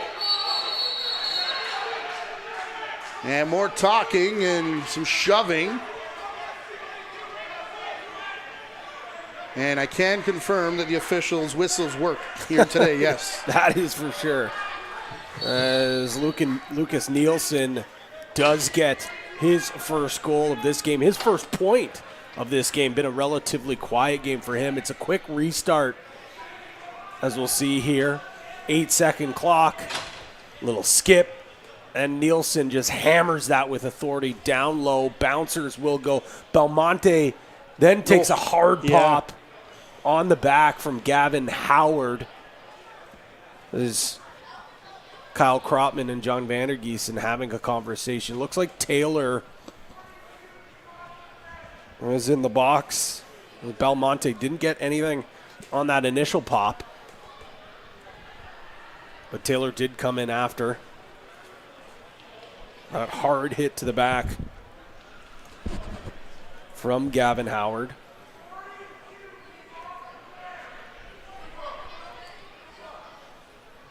Crowd trying to help the officials and let them know who came off the bench. 4 check from behind, 2 rough. So I think they're going to put 2 minutes on the clock on the side of Gavin Howard. He gets 4 for checking from behind, 2 for roughing for Max Taylor. And Steve Toll doesn't like it, but I mean, we're staying away from majors. We're staying away from paperwork. Yep. We're staying away from stuff like that. And I think that's going to be the explanation, because let's not forget, this is not an elimination game. Yep. These two teams are back in action on Saturday afternoon, 2:30. Get yourself down to St. Catharines. It's going to be awesome. My family and I are headed to the Falls after that. Oh, I love it. Going to be a great day. That afternoon start time, do not forget. I know Saturday night, you're probably tucking yourself on the couch. Pull up the stream. You're too late. The replay will be there. Yeah, that's true. Great plug. Skip the intermission. Yes, you can go back and watch every single game on the OJLL YouTube. I know me getting ready for the NLL draft that's coming up in September. I have been definitely putting a beat down on the replays, watching some of these prospects. Some prospects in the draft in this game. The man who's manning this power play, Nolan Byrne, he is looking to improve. Messed up your draft board, didn't he? He certainly did. He certainly did when he renounced his NCAA eligibility. Put a bit of a fork into the big board, I'll say that for sure. If I ever had half a season that he had, I would have probably done the same, but Soroketti stuffed there by Zavitz, who's now going to chase Byrne to the corner. Ball follows Belair, who shoots from up top off the shoulder of Wilson. Down towards the corner.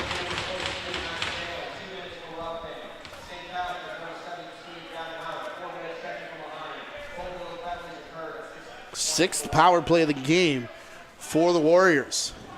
Drawn blank so far, in and out of the stick of the normally sure-handed Littlejohn. He'll now pull it off the carpet, less than 10 to shoot for the Whitby captain, who does. Headed for the feet of Wilson, and he'll hang in there.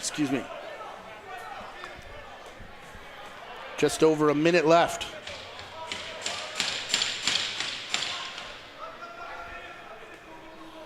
Outside Rawson. Fletcher. Chuck Rawson to the outside. Intercepting the pass, trying to find the cutter through the middle. Ethan Lee will go up over center. Lee has just been all over the floor. An absolute disruptor out the back end, but no doubt showing off his transition ability, turning the ball over, getting it up floor. Scored a goal already, was robbed on another. Soroketti. Burns setting up here. Littlejohn. They'll cycle the lefties, although Soroketti got stuffed. I mean, Zavitz has been mostly a front door player his entire career. He's been out the back door tonight and been absolutely spectacular. Belair, Littlejohn. Back up top for Byrne. Final 10 seconds of the power play. Wilson will keep it in his crease again, and the Athletics should kill another one. Reminds me of another St. Catharines forward, Jackson Webster, who in his last year of his junior career decided to go out the back door. Toronto Beaches pick him up. He has a great run. Now he's back up playing out the O door with the Vegas Desert Dogs, leading the MSL in scoring for Owen Sound. Love to see that from your veteran players, recognizing, hey, the best way that I can help my team is picking up this new role, and he's doing a great job of it, like you said. Weather up to Byrne.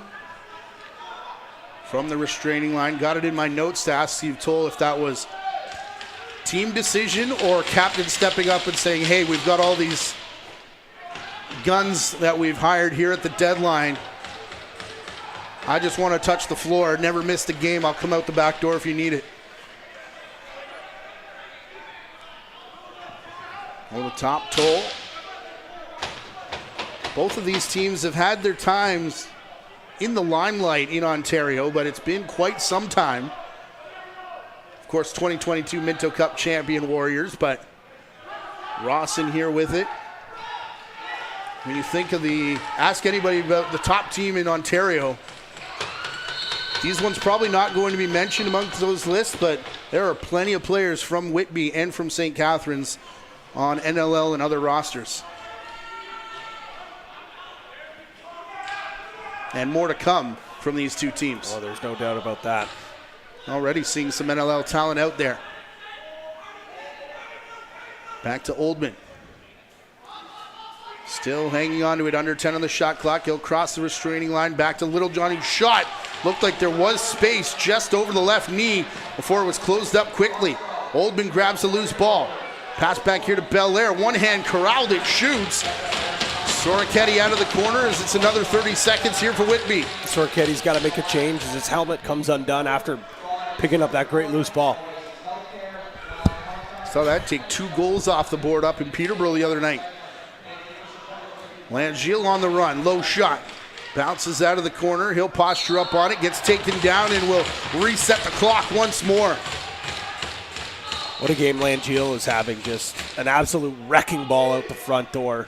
Takes a hard hit, gets that possession back for his team. Byrne. Bench wanted a moving screen call. Shot so hard it knocked the stick out of the defender's hands and the ball was in it. Eventually, ball awarded here to St. Catharines, who lead by 1. Lost game 1 in this building. 12-7. Won 12-5 at home last night. Would love to be in the Catbird seat headed back home on Saturday. 8.5 to go in this 1-goal game. Mason to the outside. Tapper cutting back door. Got to the crease. Got run out of space. Although Jesso comes back in front of the crease. And all over him was Ryan Barker, not letting him get a good shot away. Logan Fletcher over center. Closing in on 8 minutes left to go. So again, we will have that game for you Saturday, 2:30 start time right here on the OJLL YouTube channel. Oldman will chase down this loose ball. Taylor and Gavin Howard still waiting to come out of the box. Again, serving those offsetting penalties, have to wait for a dead ball, which we haven't had many in this game. Ball down off a moving screen. It was Sutter Pilon who got up and headed down floor by himself. Kicked out by Redlick, and Soroketti doing his best to stay out of the crease, couldn't. Sutter Pilon still with it. Chuck Rawson. Big jab step from the outside. He'll wait for the screen from Bucktooth. Now getting help off the bench. In and out of the stick of Cody Innes. Tapper bounces it over his own head. Getting it back to Robinson. Luke Robinson to the trailing Weatherup. Couldn't bring it down. He'll now be double teamed and chased into the corner boards. Whitby recover. They'll get it with Robinson. Tapper headed off. Little John is on. As is Langiel and Byrne far side. Weatherup going to stay out with under 10 on the shot clock. Max Weatherup across to the line. Langiel outside shot. Wide of the mark. It's going to go off the glass and up out of play.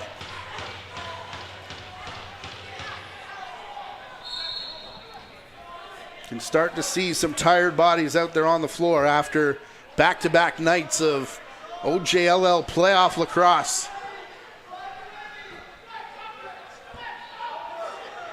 Over the restraining line, Bucktooth will go one-on-one, shoots around his defender. That one just wide. Stainhouse. Oldman will come up and play defense. Trying to take it out of his stick. Baxter, now Cromer stops him in his tracks. Crowd calling for a holding penalty, not going to get one. It'll be a shot clock violation instead.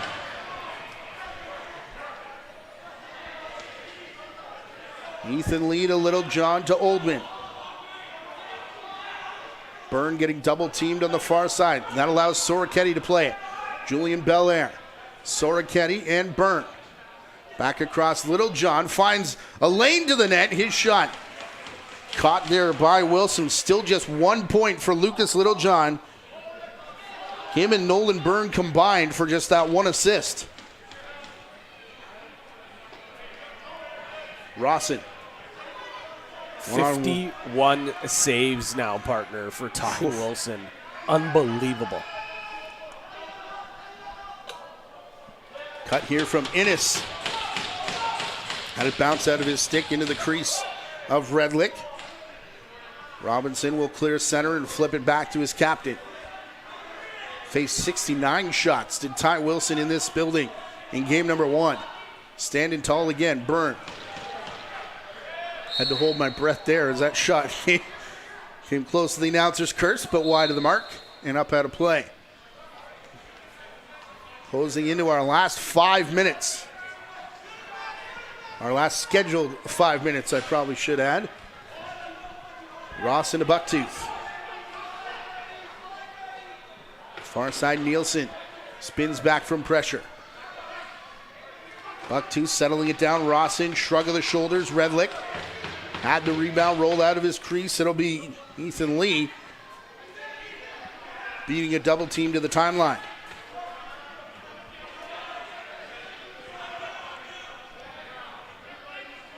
Owen Lee stays out there. Soroketti. Oldman. Back across the floor. Bringing it in, Soroketti. He'll turn away from pressure. 5 on the clock. Outside shot. Save made by Wilson. Rebound's going to roll back out.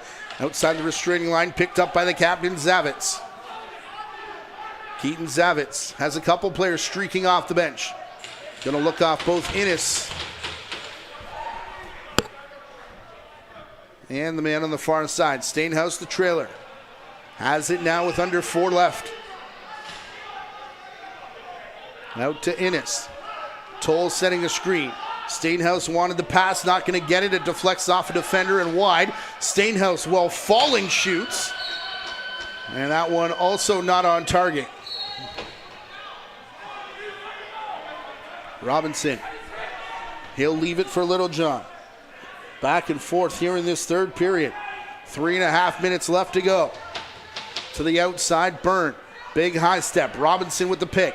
Byrne going to run it back towards the right side of the floor. Byrne to Robinson, dives, and Wilson goes with him.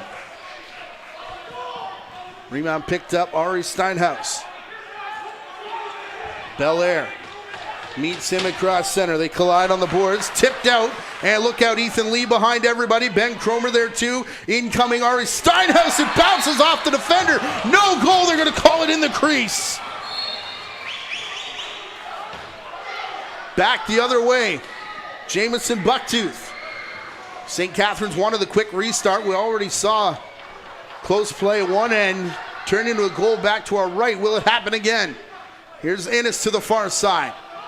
Low shot, Redlick off to his right. Didn't need to come away with a save as it bounces in front of Oldman, and he's off to the races. They're streaming off the front door, though. The first one out there is Zavitz, and Oldman's shot deflects wide.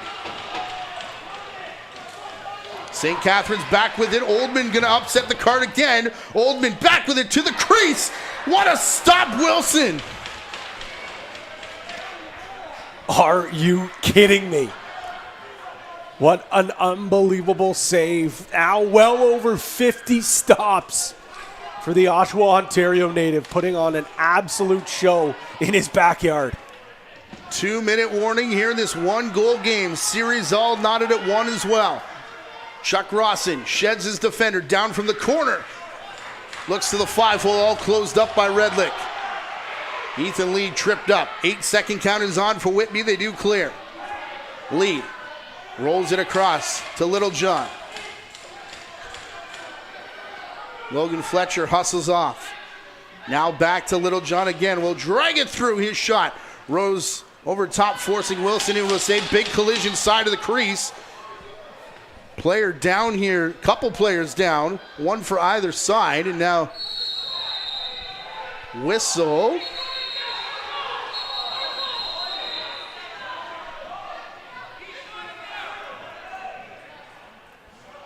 Trying to figure out possession here, gives us a chance to enjoy the Ty Wilson coming out party officially underway. How about one? So that's the one there. Oh, that that's goes, the no goal that because goes in. Yep. Belair's in the crease, or excuse me, Leah's in the crease. Here we go. Here's the one here. Great job by Oldman. Picks up that loose ball. Comes in tight. And I think it's a save then off the pipe. A little luck on his side as well, but he has been nothing short of brilliant all series long, but he may have saved his best for game number 3. 54 saves on 59 shots. As I think they couldn't decide where possession, they finally figure out where possession is going to start at center floor here. 57 for 69 in this building in game number 1 for Ty Wilson. And as you said, 54 tonight. That's 100 and whatever 7 plus 4 is. Timeout. St. Catharines, this will be their final one as they were about to go over and back.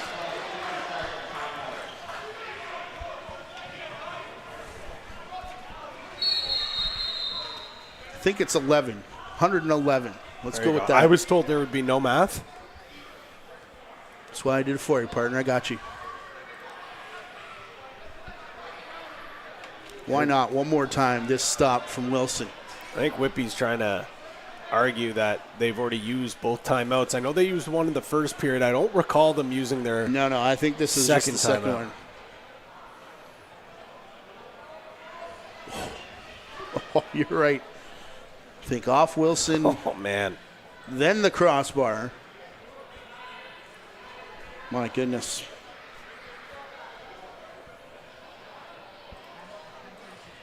And again, I don't think anybody in St. Catharines is going to admit that they were worried about their goaltending situation, but we talked about it a lot off camera and off air about, this is a team, they're headed to the Minto Cup. They know that as the host team.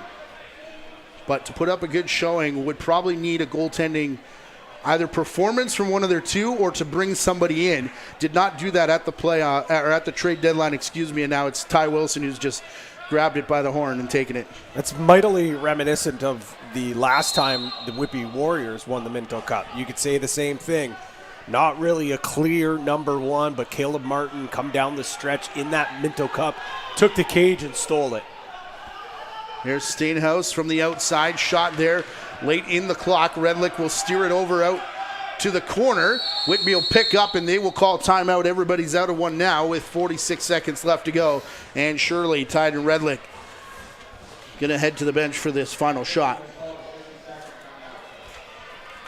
I believe it was 46 seconds on the board. As head coach Kevin Jenkins now with the whiteboard drawing something up for this Whitby offense. They'll have the goalie out. Score around the league, shall we? Let's do it. Orangeville Northman, 7-0, Patty. Wow. 7-0. The Northmen lead Waterloo in the third period. They just started. Tradier has a hat trick. Beach is 9-2. They're up on Mimico. They've just started the third period. Liam Aston having the game of his life with 5 goals, I think. 5. Do you hear that, Matt? That's Liam Aston's draft stock going completely up. 9-2 the score there. Willem Firth for good measure adding a couple more. The Arrows 5-2 in the second period. Wow. Have come back to lead 7-6 with their backs against the ropes against the Peterborough Lakers. I tweeted that out the other night, and I said it is a shame we're seeing those two teams go toe-to-toe in the first round. One of them being knocked out in the first round. It is just absolutely unfortunate. You could say the same about these two clubs too, though, Matt. Say that about pretty much any of the matchups as it works into the crease. We're tied up. And right on time, waited for the best possible moment, did Lucas Littlejohn.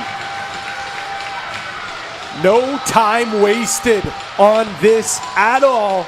And as mentioned, it's not like you can just wait for the last 30 seconds and hope. You got to go quick and try to get that loose ball. Littlejohn, you're going to see him cut to the middle of the floor. 3 double blue jerseys draped all over him, but it doesn't matter. The league's regular season leading scorer comes up in a huge moment to tie this one up with 39 seconds to go. Does St. Catharines have an answer? Ari Steinhaus pulls it into the corner. Steinhaus will bring it back, passing back, looking for Zavitz, who was briefly open. Ben Cromer will now crash the boards with him and steal away the loose ball. 20 seconds left to go. No reset yet. They didn't give possession to Cromer, so not on Whitby's shot clock. Take down here. Zachary Toll getting up slowly. It will be Whitby ball. 13 left to go. Do they go for the shot? They're leaving Redlick in the net. Littlejohn crossing his way through the low bouncer, and Wilson will cover up. He's looking back at the clock, which ticks its way down and not quite yet, sends us to overtime. Now we're headed to overtime here in game number 3 of this fantastic series between Whitby and St. Catharines. Would you have it any other way? The way that this game has went back and forth, virtually 0 goals in that first period, just 1 singular goal. That second period, absolute madness near the end. The third period, things certainly settled down. But heroics on the stick of number 51, the captain, Lucas Littlejohn, leading the league in points all year long. There's no one else you'd want the ball in his stick. And it's a great seal once again by who else but the big, hefty lefty. Langeal sets that hard seal that frees up just enough space for Littlejohn to get to the middle, get that pass, and beat Wilson, who at times has seen virtually unbeatable.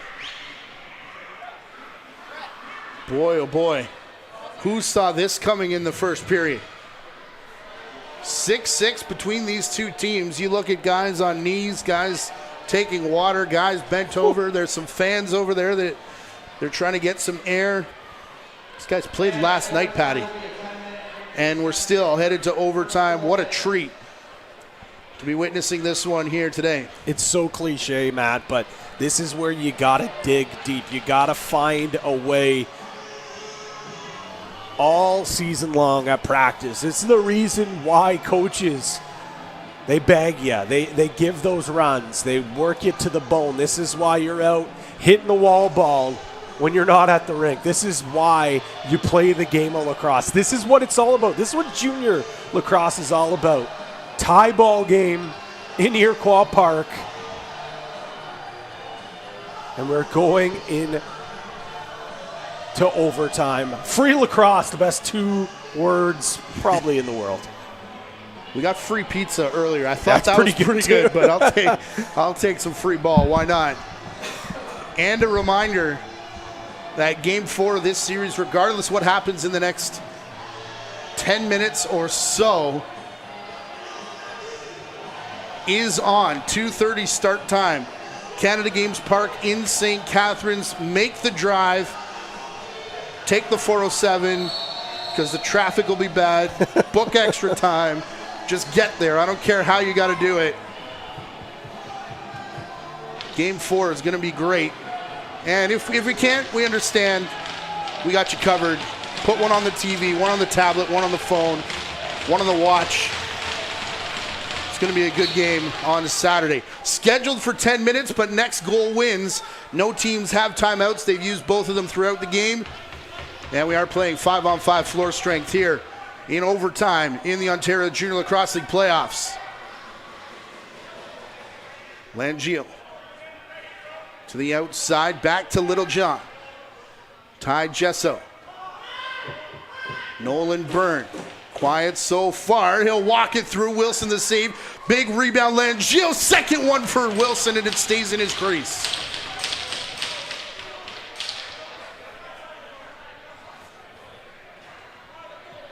Chuck Rawson. He'll play it back to the man coming off the bench. That's Stainhouse, who will crash in with Oldman. Back up top for Rawson. High step, pulls it down. Twister does not hit Redlick. They signal for the over and back outside shot. Does reset the clock, but then picked up. Big slut there, Owen Lee.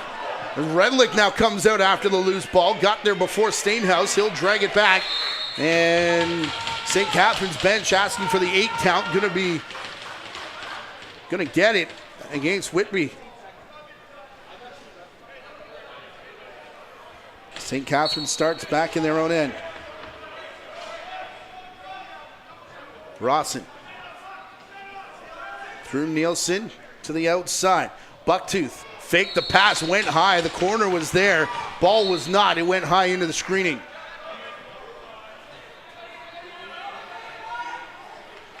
Oldman for Littlejohn.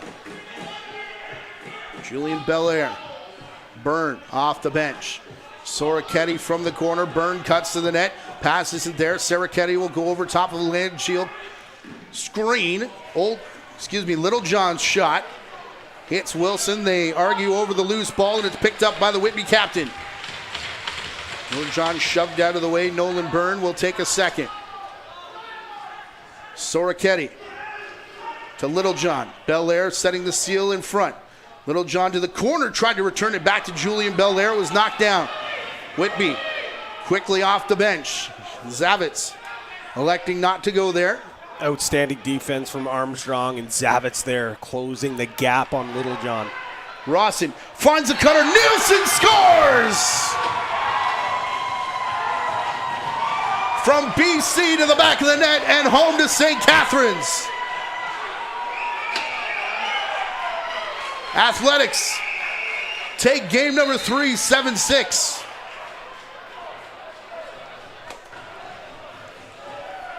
Lucas Nielsen calls game. In transition, ball in the stick of your biggest acquisition of the summer.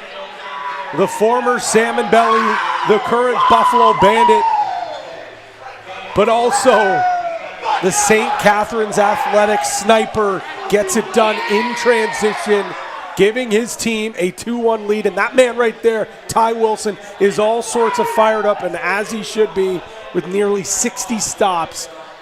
Zavitz makes that great play defensively. It's a little flip.